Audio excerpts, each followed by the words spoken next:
Yo, guys, hey, welcome to Coast Connection. Embrace the power. I got my man Kev on today, and we're going to talk about some offensive linemen. We're going to talk about youth athletes, going to the next level.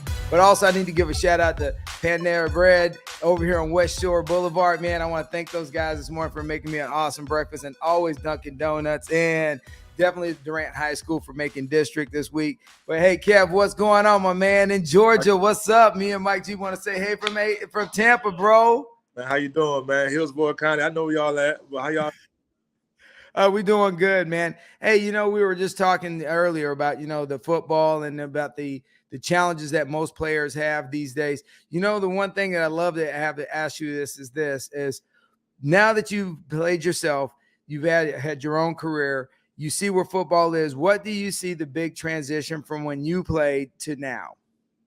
Like we just talked about the body, man. I graduated 02 and, 02 in high school, so played college through 06, man. But, the body being flexible enough, being able to bend, be able to move. And I think with now we have a lot of technology and a lot of YouTube and stuff. I don't think people take that as serious as they should. Because if they would, it'll put them in a better position to handle a lot of freakish D linemen, big guys are athletic, guys are linebackers playing D-line, all that type of stuff. But I think the body, being able to bend, strong knees, hips, this is what college coaches want to see. They want to see you bend. However big you are, they want to see how well you bend, how well you can sit in the chair. Feet being flat, strong shoulders, no injuries, all that stuff, man. Yeah, you train a lot of young student athletes, and I think a lot of parents live vicariously with their kids, but that's a whole other subject for another day. But as you look at the challenging times that we have, the game has gotten faster, and we've had a lot more injuries because we overtrain over the years. And I think sometimes there needs to be a break in there, but between training and really youth football, what do you think we really need to start at that point of trying to get those fundamentals built? Because it seems like right now, football, baseball, basketball, everything's year round. Yeah. So there's like no break in the body. So, from your standpoint of a trainer, how often what's the youngest age that you normally start at with trying to help young people target their abilities as an offensive lineman? Man, look, I have parents that bring me kids that are in 4th, 5th grade. But these kids, and sometimes not all about football, as big guys, those kids lack the confidence and, just the wherewithal of just like how their body is and how their body moves. And so when I come in that sometimes with like the parents, first of all, they want the kid to be mobile. They want them to just get active. And then, the second thing they want to do is like the confidence to even do the job. And then the confidence for me, I give them sometimes carry on to the practice field on how you practice and etiquette. And then the etiquette gets you playing time, from off the bench to being the starter. So, I help out much as I can, but, some kids it's easy. Some kids it takes longer to process, but that's the main thing, man. Right. I mean, there's a massive transition between the time they're in elementary school, middle school, and then when they get in high school. And, that because puberty kicks in and kids that weren't that big then that hit high school and they change. And so, as as kids as they transition during these different periods of their growth, you constantly have to make sure that, as bone structure changes. Are you pushing them to go to yoga? Are you having them do some kind of stretching? Are you having them do Pilates? I mean, because injuries are real these days, and if you have a serious injury at a young age, you could damage yourself for a life. Yeah, man. Like so far, man. Like to be honest with you, man, I lack the knowledge of just flexibility and stretching. Even though I wasn't as tall, but I was strong and fast. I played basketball at my size, and I was explosive, but to believe it or not, man, like I feel like when a kid comes to me, man, like I try to give them everything. I don't, a parent can go here, can go different places and get 5 things just for one kid, but I feel like I want to give those things outside the box that parents think I don't be thinking about. I want to give those to kids, and every day we start off with like dynamic warm up, stretch with the band. We do the hips. I have a gym. I don't have hurdles, so I use the barbell. So I have a Smith machine, so I have them step over it, drop underneath it, We work on the hip flexors, and as linemen, we need the inner thighs. So we do a lot of hip med ball, hip thrusts. But I do incorporate a lot of that. Probably the first 15, 20 minutes of the whole before the workout starts is about an hour. The kids don't even talk to me because they know to come in and do right and go ahead and just do their whole routine, like stretching, warm up, and it carries on because now the parent can see the kid moving fast on the field.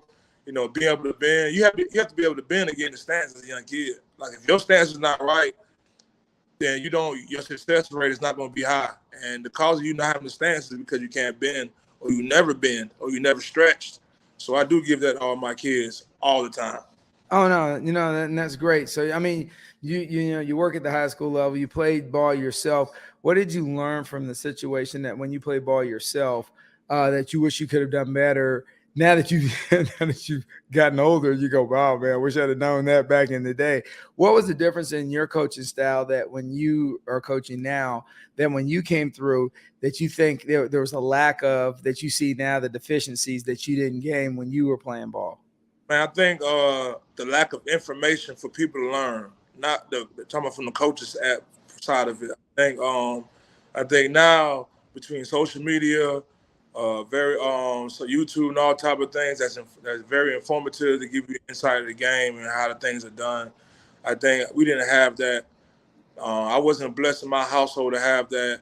My mom and dad are from the islands; they're not from America, Barbados and Guyana. So, like, I was naturally just to have a size to put me in position to do what I did in life, professional wise through the football. But I think like a lot of coaches didn't know. I couldn't find guys that play NFL ball when I was growing up in high school. You didn't see those guys. They were very low key. They were very rare. I think you can find more guys that been through the system and been through the whole process of becoming a professional player at a high level. Some couple years and some a long time. So that's the difference I see now, man. I see a lot more guys attempt. Some of it is not good, but a lot more guys are attempting. And you can filter through all the stuff and see which one that's gonna be the one to motivate you and one you're gonna grasp on the fastest and take it from there. But it is a difference. A lot more information being given to coaches, people of charge. Even little league coaches, like they can learn that stuff fast. And give that information that they need. Some of it good, some of it bad. Oh yeah, so what about diet? I mean, so back in the 70s, it was all McDonald's and Big Macs and Whoppers. So now, when you're talking to big man, I noticed I saw the NFL a couple of days ago, and they were showing some guys with plates, and I mean, I'm like, hey man, that don't look like a Big Mac to me. They were literally there's like a serious diet regimen for a big man, so there's a lot of calories. So. Will you ever have discussions about the diet plan for the offensive lineman you train? Man, that's part of the package. I feel like if I don't tell these kids all the stuff that I saw, I learned, I went through, I didn't learn. I think that's kind of what makes me to being one just good at what I do, just because I give them that stuff. And sometimes it's hard to control a kid being a kid. Right. Some parents just don't understand it. But at the same time, some parents come from different background. I'm an island person, so we got a beans. I got beans and rice, man. Mike's favorite Dominican. So yeah. I got one of my good linemen I had since 3 years, and he's a 7th grader right now. I just know their background, just because it's the island backgrounds, like beans, rice, tortillas. It's kind of hard to control that. That's the one thing that the hardest thing for me to do right now with kids, because some kids are already a big size. It's just right. It just some kids have parents that the bone structure fits their mom and their dad, or vice versa, somewhere down the line, and they get the same thing. So, and me being able to manage it is saying, I can do what I do, but at the same time, I don't live with those kids, so that's why it's hard. Right. No. Kids kind of change that stuff when they go to college. But what I do is I kind of give parents tips. I give them a lot of tips, a lot of things to do. And believe it or not, majority of my parents do listen to me and take my and do that stuff. And Okay. try to incorporate a lot of running, a lot of conditioning. You know what I'm saying? And the Right. parents do a good job checking in with me, being honest, telling them what they do. You know, some of them have cell phone numbers, so I keep I kind of track them down, like, you know, just talk to them and just remind them. It's a constant process. It's never ending cycle in that situation. Oh yeah, you know, and here's the deal. I know you do a lot of training with students. Do you work with, and you know, because let's talk real seriously real about competitiveness of being recruited.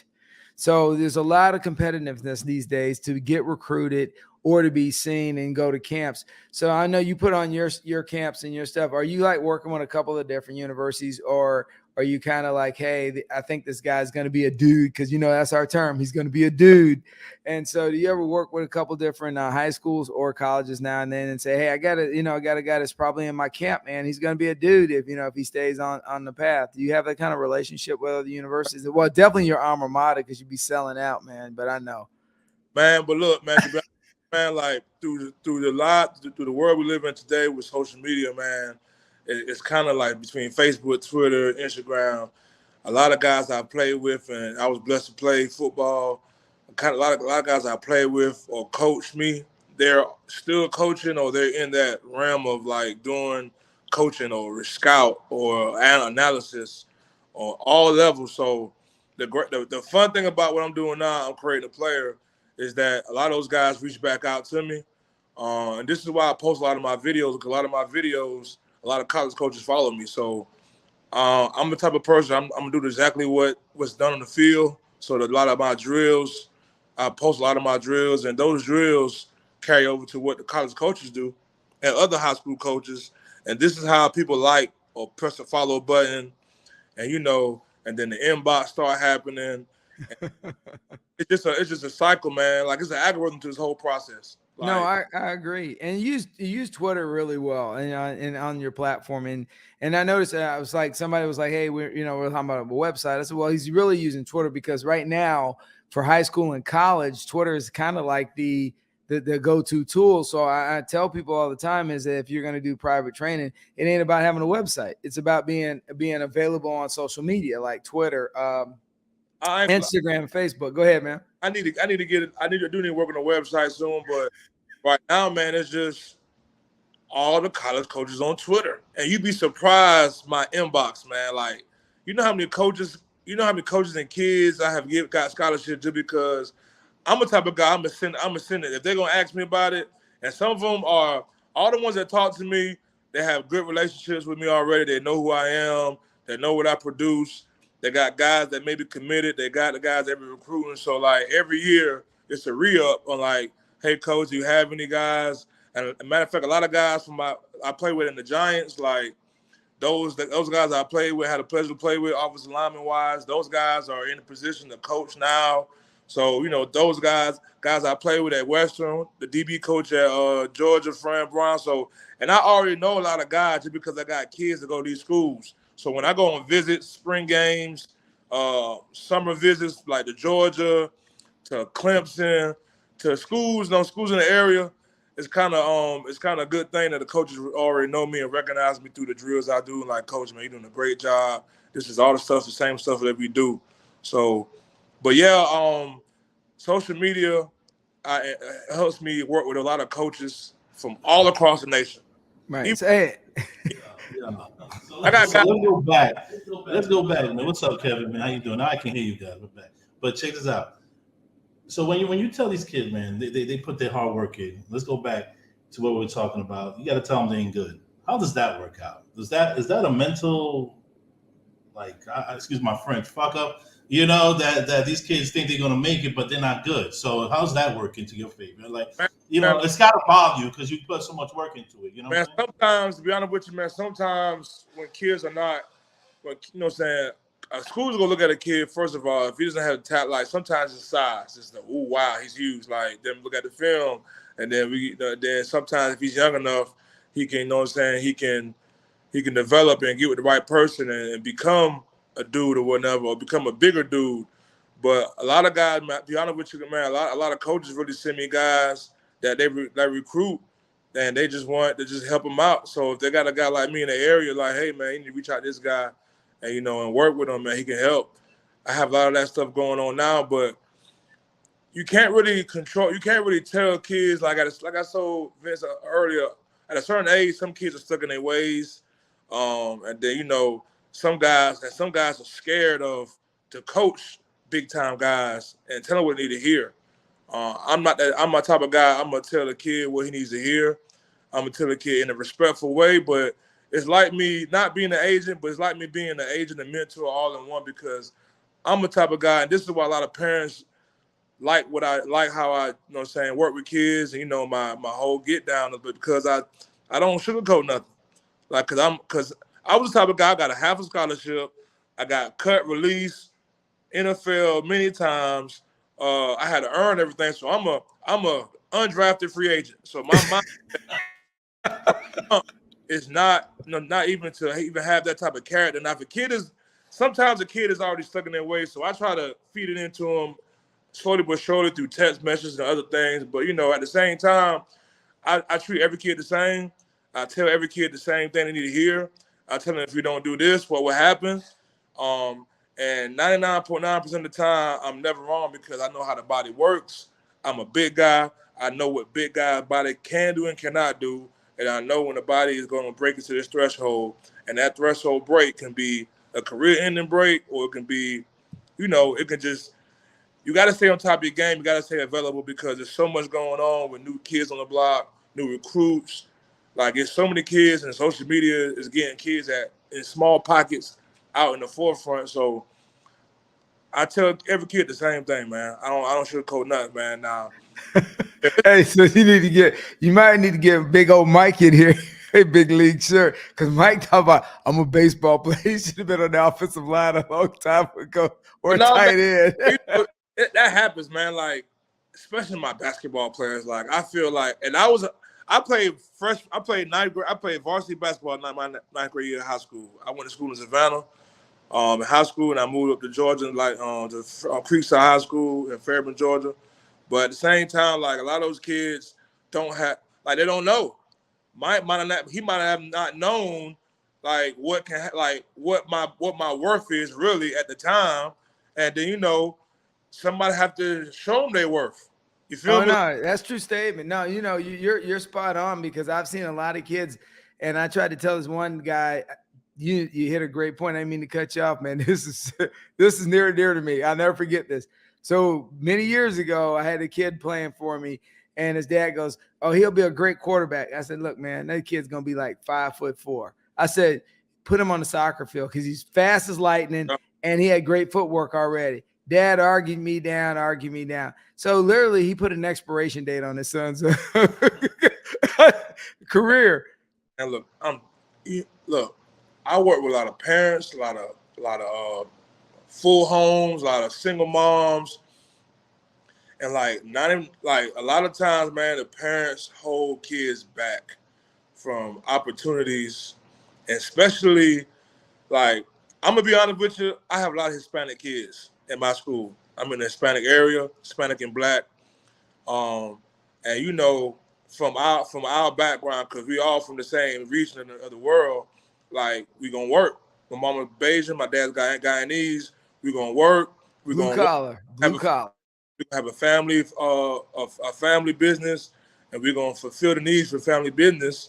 And not saying that's not good or bad, but sometimes that limits the kid potential, especially in America, because there's so many options and so many ways you can do things on top of that stuff. You know what I'm saying? So I see it firsthand every day with my kids. Like, I have Hispanic linemen that you know what I'm saying? Like, sometimes they lose.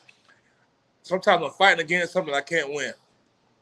Oh, yeah, absolutely. So, you know what I'm saying? Like, it's hard, man, but sometimes it's just the parents, it's not the parents, they just don't know. Well, they don't see. It's like my dad. And I use a prime example. My dad played music. He didn't see the value of sports, and so. But I was a sports guy. I played baseball, basketball, football. I mean, I was the jock of the jocks. I love sports, And now, and then now I coach running backs and quarterbacks here and down here in Tampa. And so he never could see the value of it, and neither could my mom. So there's like getting you to practice. They were like, why would I take you to practice? I'd be inconvenienced. So there, what kills me is about students only have one life. Yes. And so often I think the biggest crutch is that parents don't want to be inconvenienced or having to pay that extra money for that training, because like I tell everyone these days, you just can't turn it off and turn it back on, because there's always somebody grinding, man. There's always somebody clanging and banging. There's somebody always in the gym. There's always somebody pushing the sled. There's this one kid out there that, all he sees is that this is my life, and I'm going to hit the books at school. But if I don't persevere and push through this, even though my parents don't have my back, even though my friends don't have my back, even though everybody doesn't understand why I'm grinding, I still got to do it. And those are the kids that I see are so successful in life. But yet there are a lot of parents, they don't get on the train, man. Man, and this is kind of where I come in at also with my training program. Like, I'm not the type of guy that is going to charge a buku amount of money for a service. Now, granted or not, like, I have deserved the right over the years through my, my little mini success and the kids I have produced to charge a certain fee, man. But like I said, I never turn on a kid for money. That's my MO. And that's just like I told you before, the undrafted free agent mindset. Like, I feel like sometimes what I do is, this is what I do. Like, if the kid can't afford it, I reach out to a kid through social media or whoever platform. Sometimes it's a word of mouth. And, I tell them what the price is, but I always tell them, like, look, man, hey, man, if you can't do it, just let me know. Just talk to me as a man. And that's something I always want to teach all my guys that I work with, like, just speaking up as a man at a young age and, like, talking to me. But, so I got some guys that train for free. I got some guys, look, you come for free, man, but the information I'm giving you is so good, you're going to tell your friends, and then, you might have 2 or 3 friends might network. Pay your fee times 5. And then other parents are bought in. And and this is kind of how my name has, what I've done, has grown, because, like, you can't set on money. Like money shouldn't control what you do for a kid, man. Like, absolutely. Your blessing be cut down. Like, that's why I feel like I've been blessed, because, like, I may charge a kid $20, or I may see a kid that may have a potential. Like, look, man, mama, don't pay me nothing. Just bring them to me. Get them to you as much as we can. I'll tell a parent right now, the more time you spend with me, kids spend with me, is going to put them in a position to go to school for free. And it's over 300 schools in the nation to go to. So, that's kind of why I've been blessed a lot over my 3 or 4 years I've been doing this, man, just because that aspect of the money part. And the parents that don't buy in, sometimes I have parents that pay the other kids' tab. Because I have parents that are blessed in many ways. So, it all works out, man. But it's a blessing for me to, like, be in the position I am now, man. Eventually, I'm gonna end up coaching college football. I do want to be a O-line coach at some point. So, this is all ties to, like, to the future, what I want to do. I can recruit, because I know kids. I like kids. I taught in the school system.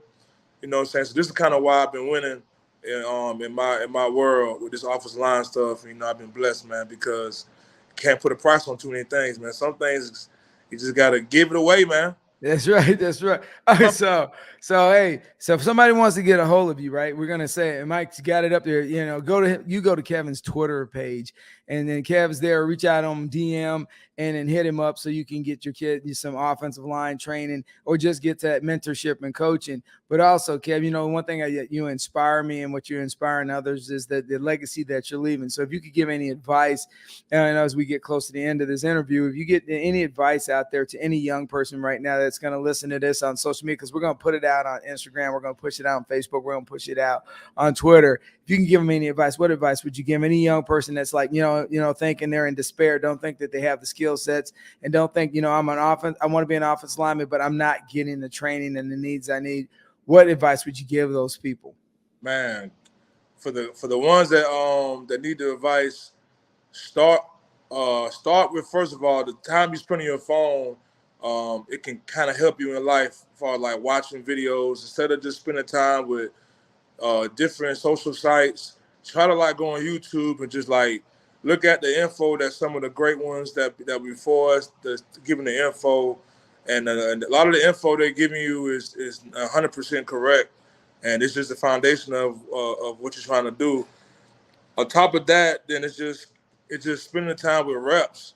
And like I tell kids all the time, like you can train yourself. Like, yeah, I can come in and give you stuff, but I don't live with you.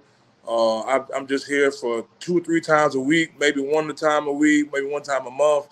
But everything I tell kids, I want to put in a position to train themselves. So the videos I send through text messages, the videos I send with other kids doing other drills and stuff. Get out, get active, start early, don't wait. Don't take no for an answer. If you get cut or get denied one time, keep on going, man. But just keep on trying, because there are a lot of eyes out here, and you just got to bet on yourself. But all the eyes you have out here will help you, and somebody gonna notice, man. But you got to start within yourself. You got to be disciplined. You got to look the part, and you got to do the stuff you're supposed to do. I cannot invest money into you if you don't look the part. That's number one. Hey, Mike. Awesome. Hey, Mike, before we roll out here, Mike, what do you got for Kev, brother? Kevin, it's good meeting you, man. Keep on doing your thing, man. You know, Man, look, be real with them, though. You got to be real with them, right? Look, man, I'm an free agent, man. I got a half a scholarship to Western Carolina. To Western Carolina, Vince. Hey, I got a bone for you, man. I got a bone for you. So what you need to change your shirt is undrafted and ready. You know what I'm saying? That's what you need. Undrafted and ready. I got some ideas and stuff. I said I'm gonna send you something, man. I'm gonna All right, so yeah, you send it to me, man, and we can look it over. But definitely, I like the undrafted and ready. Yeah, so we can get. So hey, I'll give you that one. Hey, Kev, it has been a pleasure having you on. And you know it's always good that impactful people making a difference in the world. And as always, me and Mike say, when you come on Coach Connection, embrace power, keep it rolling. Man, I appreciate y'all. Good to meet y'all, man. Happy on again if y'all want to. Do this anytime, man. Gotcha.